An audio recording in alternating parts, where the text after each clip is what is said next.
കോട്ടക്കല് ബാവാക്കയുടെ വീട്ടിലാണുള്ളത്. ഇതിലെ പാസ് ചെയ്ത സമയത്ത് ഇവിടെ നമ്മളൊരു വർക്ക് ചെയ്തിട്ടുണ്ട് എന്ന് അറിഞ്ഞപ്പോൾ ജസ്റ്റ് കയറിയതാണ്. ഇവിടെ നമ്മൾ സൺഷെയ്ഡ് രൂപത്തിൽ പ്രൊജക്റ്റ് ചെയ്തിട്ടാണ് 2 വർക്കുകളായിട്ട് ഇവിടെ ചെയ്തിട്ടുള്ളത്.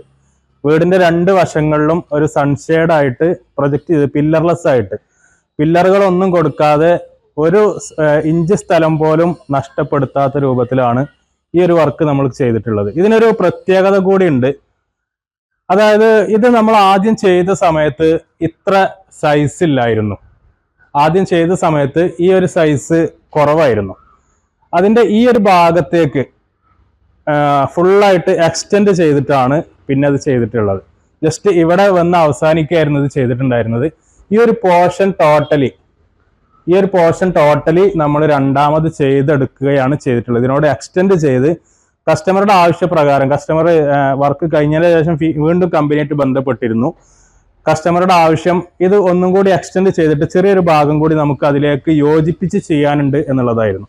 അപ്പോൾ ഇത് എക്സ്റ്റെൻഡ് ചെയ്തതാണെന്ന് ഒരിക്കലും നമുക്ക് തിരിച്ചറിയാൻ സാധിക്കാത്ത രൂപത്തിൽ തന്നെ ഫാബ്രിക്കിനെ എക്സ്റ്റെൻഡ് ചെയ്ത്, അതുപോലെ സ്ട്രക്ചറും എക്സ്റ്റെൻഡ് ചെയ്തുകൊണ്ടാണ് വീണ്ടും രണ്ടാമത് റീവർക്ക് ചെയ്തിട്ടാണ് ഈ ഒരു സൈസിലേക്ക് ഇതിനെ എത്തിച്ചത് എന്നുള്ളതാണ് ഇതിൻ്റെ ഒരു പ്രത്യേകതയായിട്ട് വരുന്നത്. പില്ലറിന് പകരമായിട്ട് നമ്മൾ സ്ലാബിലേക്ക് റോപ്പുകളാണ്, സ്റ്റെയിൻലെസ് സ്റ്റീലിന്റെ റോപ്പുകളാണ് കൊടുത്തിട്ടുള്ളത്. ഇത് ഇങ്ങനെ നിൽക്കുമോ, ലോഡ് അതിനെ താങ്ങാൻ കഴിയുമോ എന്നുള്ളൊക്കെ സംശയങ്ങൾ കമന്റ് ലിസ്റ്റിൽ കാണാറുണ്ട്. ഇതിന്റെ കറക്റ്റായിട്ട് ഇതിലേക്ക് വരുന്ന വിൻഡ് ലോഡും അതുപോലെ ഡെഡ് ലോഡും ഒക്കെ കാൽക്കുലേറ്റ് ചെയ്തിട്ട് ഇത് എങ്ങനെയാണ് അവിടെ സ്ട്രക്ചർ, പിന്നെ അവിടെ എങ്ങനെയാണ് നിലനിൽക്കുക എന്നുള്ളതിന്റെ സ്റ്റെബിലിറ്റി കറക്റ്റായിട്ട് ചെക്ക് ചെയ്തിട്ടാണ് ഇത്തരത്തിലുള്ള സൺഷെയ്ഡ് നമ്മൾ ചെയ്തെടുക്കാറുള്ളത് എന്നാണ് ഇതിൻ്റെ ഒരു പ്രത്യേകത.